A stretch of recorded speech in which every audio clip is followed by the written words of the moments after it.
The Honourable Ujjal Dosanjh, immigrant to Canada, the first India-born Canadian Premier, and a cabinet minister in our federal government. He is a role model for so many, but the path wasn't always easy. Thank you, Ujjal, for sitting with us today. Really appreciate it. Good to see you. When you were 21, you decided to come to Canada. Why?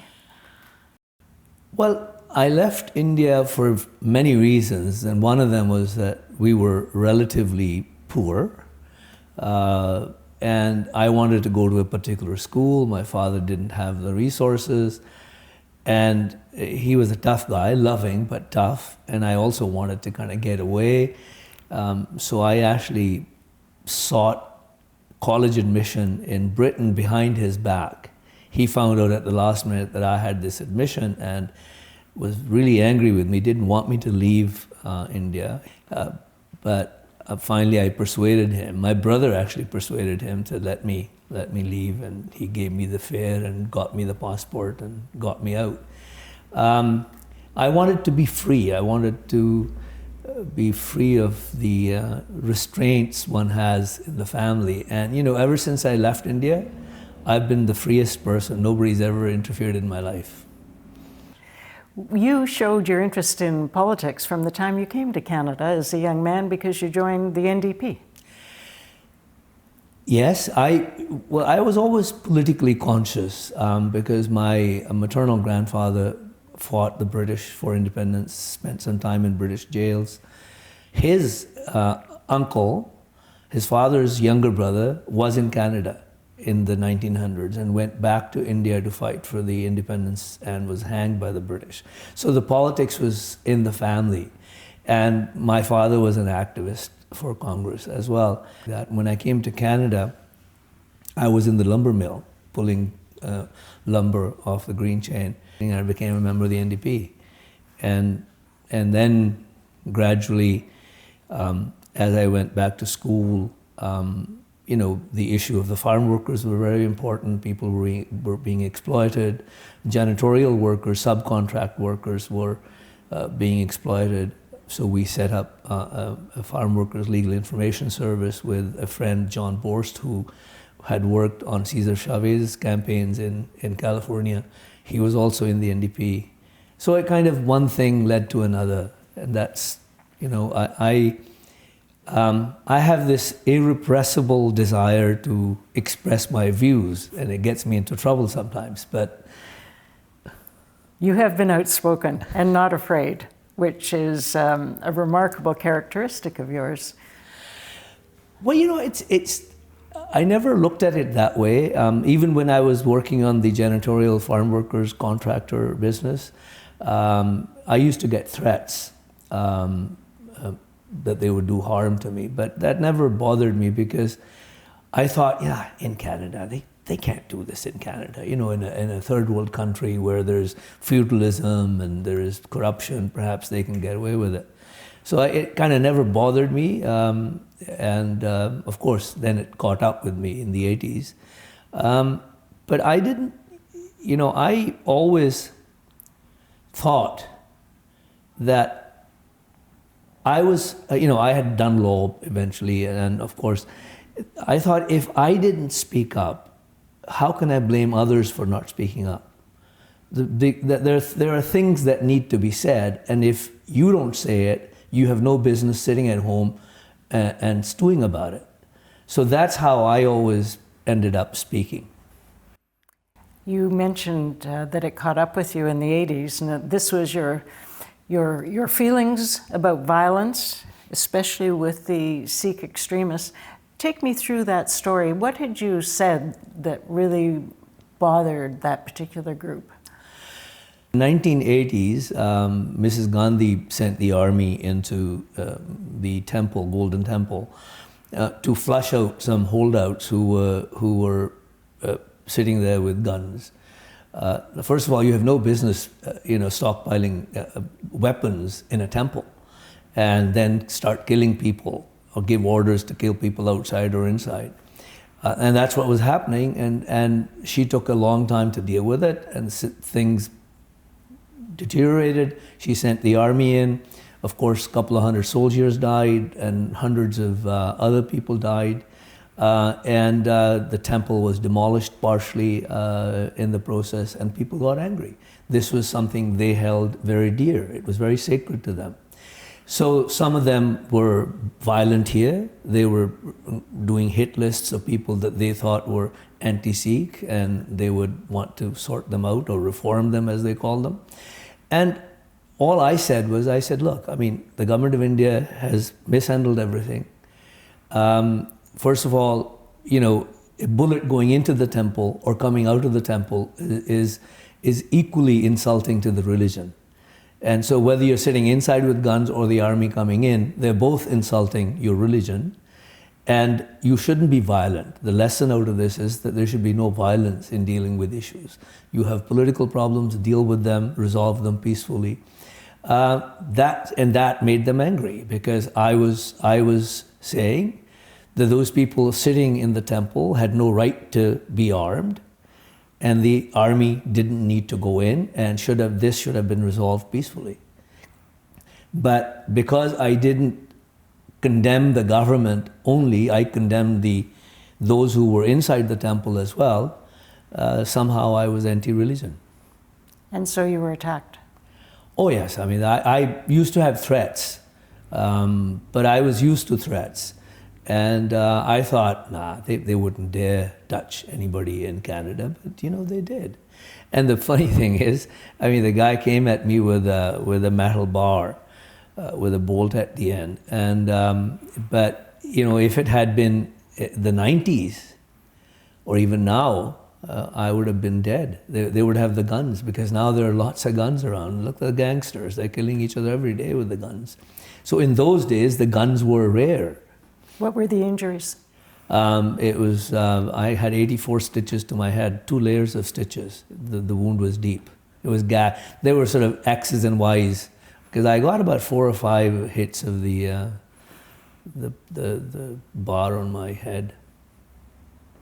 So their intent was to keep you quiet, one way or the other. Yes. You did not stay quiet. Because they would have won. And violence should never win. And ultimately, people say, well, that's brave. It's not brave. It's simple. The simple question is that I could walk out there on Southwest Marine Drive and a car could hit me and I could die. Life is like that. I mean, you can die anytime.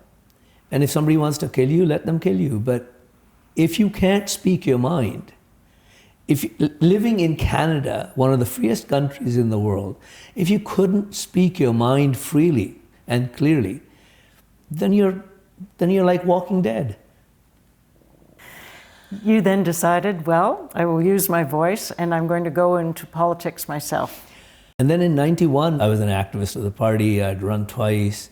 It was a meeting with the Indo-Canadian activists, and about 100 people in a restaurant. Harcourt was the leader. And a friend of mine had gone to the meeting. I didn't even know about it. He told me that there were people at the meeting who had basically said that if I was associated with the NDP, that if I ran with the NDP again, Sikhs would never vote for the NDP, and they would lose 10 seats where Sikhs could influence the margin. And that Ujjal was a dead political force. It was those words, that I was a dead political force, it was those words that actually hit me very hard. Not because I wanted to be elected. I always thought one should be able to make a difference in life. Getting elected isn't the only way one could make a difference. But then I was kind of forced to demonstrate that I wasn't dead. That one of the ways, I thought if that narrative took hold, I would be finished as an influencer, using the current language. That I had to actually demonstrate to myself and to others that I wasn't dead. What was the easiest way of doing that? To challenge somebody for a nomination and win, right? So I decided to run. And I had a meeting with my sons and my wife. She didn't want me to run anymore because she knew I was making good money. And my eldest son, he was, so this is 79, so he was about 15. And he turns to me, he says, "Dad, I thought you'd grown out of it." So, and then he said, "Well, we need to go to college and university, and you won't have the money, and there's no money in politics." And so we argued back and forth. And we had a long discussion, and I said, "Look, we will finance your education, but beyond that, you're on your own. I'm not going to give you money because, but I don't want to be an immigrant parent. Like most immigrants, when they come from different places, from scarcity, they are so busy amassing wealth, looking after their children. And then the children turn out to be duds, and they look back at their lives and say, what did I do? Is this all I lived for? I said, I don't want to be one of those parents with regret on my mind. I will educate you, but I also want to live my own life. So that's how we made the decision. And my wife eventually, when the Khalistanis, the extremists, came out and started opposing me for nomination, she said, I'll support you, I'll teach them. And at the nomination meeting, there were people being threatened by the Khalistanis. And all of the extremist-controlled temples, all of the regular NDP politicians who were siding with them, they were all arrayed against me, and I was kind of alone. And people would just nod, wouldn't even smile at me. They would nod. At the nomination meeting, they would walk by, not look at me, and I knew they were going to vote for me. But they didn't want to be seen supporting me because they were afraid. That's how much fear there was. And then once I won the nomination, someone heard outside the hall that they said that they're going to kill me and I wouldn't be able to cross the ocean to go to Victoria. They would make sure that I'm dead long before that. So it's, but it was important for me to show that those who make the loudest noise in the community have no support. People were essentially, 95% of people are peaceful. They're peace-loving. They don't want violence. They don't want hate. They just don't want to be bothered fighting these idiots. So my nomination showed that. And so I won essentially against the party establishment, against all of these temples. And so when once I won, I wasn't in cabinet. I didn't think I'd ever win in the first place. Then I never thought I'd ever be in cabinet. But I wasn't in cabinet, so every time I understand that Harcourt thought about putting me in cabinet, or every time there were rumors that he might put me in cabinet, people would, like 5-6 temples would get together and go to his doorstep and say, if you take him in, we're going to all vote against you. So in '93, when the shuffle happened, I didn't get in. So I sought a meeting with Mike, and I just said to him, I said, don't give me why you didn't put me in cabinet. Like, I know gender, ethnicity, geography, I know all of those things. I said, but I want to tell you that if I'm not in cabinet, long before the next election, I'm not going to be running. He said, why? I said, I used to pay more in taxes than I'm making as an MLA. Why would I sit on the back bench one single day doing nothing? I have no interest. That's how he put me in cabinet. It's interesting that people are often putting cabinets in areas that they have no expertise in. And yet, when I look at your being Attorney General and looking after multiculturalism and human rights, the fit was perfect. It was. It was perfect. And I, of all the jobs, I loved that job the most, the best. Because as an Attorney General, it gave me the independence that I was used to. as a private lawyer, right? Nobody could interfere in 90% of what you did. Or weren't supposed to. But yeah, they aren't supposed to, and they never did. They never did. Because most people don't understand the role of the Attorney General. Even most lawyers don't. And Harcourt was very good. Never ever interfered. Clark never interfered, except at the last minute when I was supposed to make the announcement public. The RCMP had said that they would speak and make public the fact that he was under investigation. Premier Glenn Clark. Premier Clark. At the last minute, the RCMP basically just said, oh no, that we're not going to do that, but it's your job, right? If they had done it, I wouldn't have had to do it. But I was very concerned about it, because if I did that, I'd already made lots of enemies, and if I did that, I'd make more enemies, both within the party and outside the party. I, at that moment, thought of resigning, because it's not every day that the Attorney Generals take down premiers. So I actually spoke to my deputy. I spoke to Mike. I spoke to the previous Attorneys General, Liberal, Sokred. And they all said to me, they said, if you resign, the next Attorney General coming in the next moment would have to make this decision, make this public. Don't chicken out. So I decided that I would do my job. Tumultuous time for the NDP, 2 premiers who resigned. Then there's, of course, another leadership, and you decide to go for the leadership. I almost didn't, because there was so much bad blood in the party. There was so much turmoil. In fact, had publicly said I'm considering not running. I was hurt because they were accusing me of politically assassinating Glenn Clark, which was the farthest thing from what I did. Like, if I hadn't had to do it, if he had resigned by himself, I would have just walked into the leadership. There would be no contest. I had a very dear friend who was a Punjabi writer who's now passed away. He came to see me. He said, you shouldn't run for yourself. Run for people of color. He said, there might not be another opportunity in our lifetime to have a brown premier. You will win the leadership, you'll become a premier. Other children, other people would look at it and think that they can do it.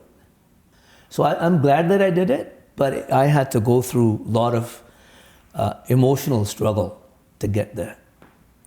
And you had a year and a half, but you had to carry the weight of the NDP government for many years. And even when you took over as premier, I think that the popularity was down to about 15%.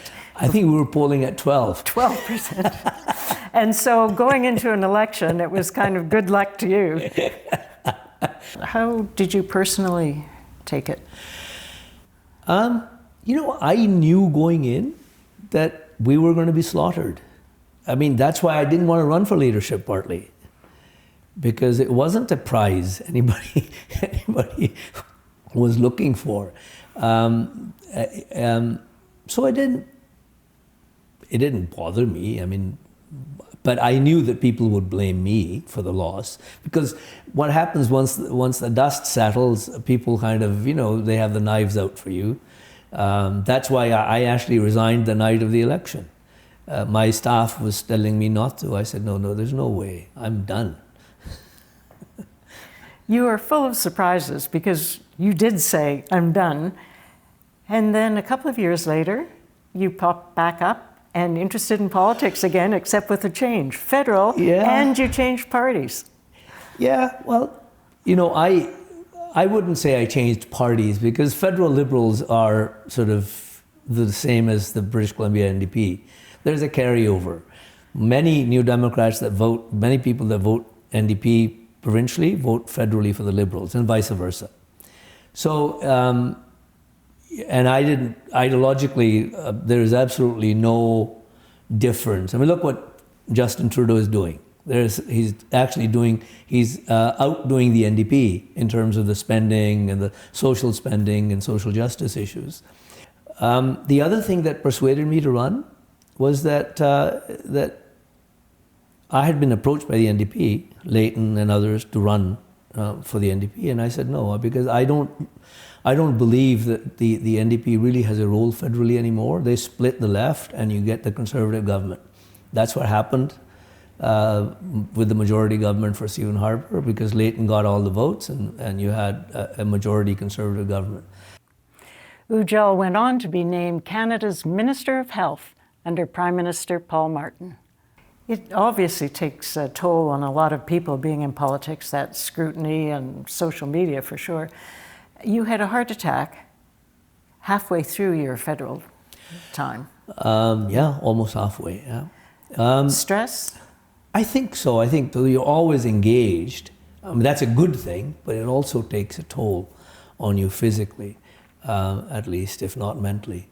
I think I suffered as a result. After politics, you've continued to speak up on some really important issues, and I'm interested in your thoughts about racism generally. Yes, racism is there in Canada, but show me a place where there's no racism. You know, I mean, I say to Indians here, my kind of Indians, I mean, you know, we are the most color-conscious people on earth. We think, you know, Indians think whiter skin is better than black skin. We are a society that's ridden with castes. We don't like touching some people, don't dine with some people. So, you know, like, you shouldn't be so harsh to judge Canadian society. You see, we keep saying to people, come to Canada and be yourself. Well, if you come to Canada and you be yourself the way you were, wherever you were, maybe it won't fit with our values. That's just the wrong message. We say, come, enjoy the opportunities in this country, but we should also say, change. Learn Canadian values. What do you hope your legacy is? I don't know. That's for others to judge. I mean, it's like, you know, if somebody ever said there was a man who lived and spoke, that would be good. You've done that. I've tried. Thank you, Ujjal. Appreciate it. Ujjal Dosanjh has wielded power at the highest levels in Canada in the name of social justice. He is indeed a man who spoke up, and he's a BC legend.